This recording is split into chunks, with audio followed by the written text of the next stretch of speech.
आज हम लोग सीखेंगे ब्लड बफर सिस्टम के बारे में। Blood buffer system is the combination of bicarbonate ion and carbonic acid as a weak acid.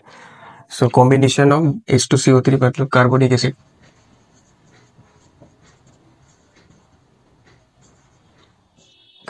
and bicarbonate ion HCO3 minus. So in our bloodstream, this H2CO3, when it's present in the aqueous medium, it will breaks down into bicarbonate ion form in H2O plus hydronium ion. So हम लोग जानते हैं जो blood का pH normal pH है, average pH 7.4 to around 7.3, जो थोड़ा सा एल्कालाइन मीडियम पे होता है। तो इसका normal pH, average pH maintain करने के लिए जो हमारा ब्लड में जो बफर सिस्टम है वो वर्क करता है। ब्लड का जो बफर सिस्टम वह कार्बोनिक एसिड और बाइकार्बोनेट का मिक्सचर फॉर्म में वर्क होता है।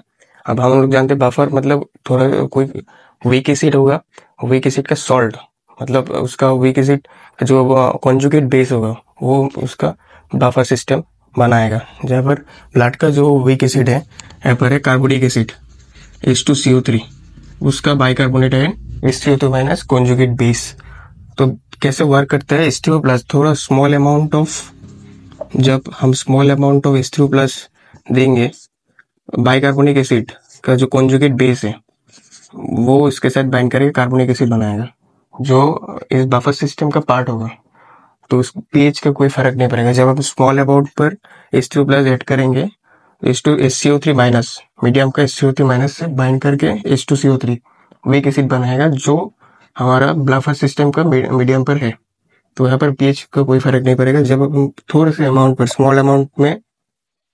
स्मॉल अमाउंट पे बेस ऐड करेंगे OH माइनस के फॉर्म, मीडियम पे OH माइनस होगा, H2CO3 कार्बोनिक एसिड इसके साथ बाइंड करके कॉन्जुगेट बेस बनाएगा जो हमारा बफर सिस्टम का मीडियम पर होगा। तो वैसे करके स्मॉल अमाउंट पर H3O प्लस ऐड करने के वजह से, या आप बोल सकते हैं स्मॉल अमाउंट पे हाइड्रोक्सिल आयन मतलब बेस ऐड करने की वजह से भी हमारा ब्लड का pH 7.3, नॉर्मल pH 7.3 से 7.4 मेंटेन रख रहे हैं, क्योंकि इसमें हमारा बफर सिस्टम वर्क कर रहा है।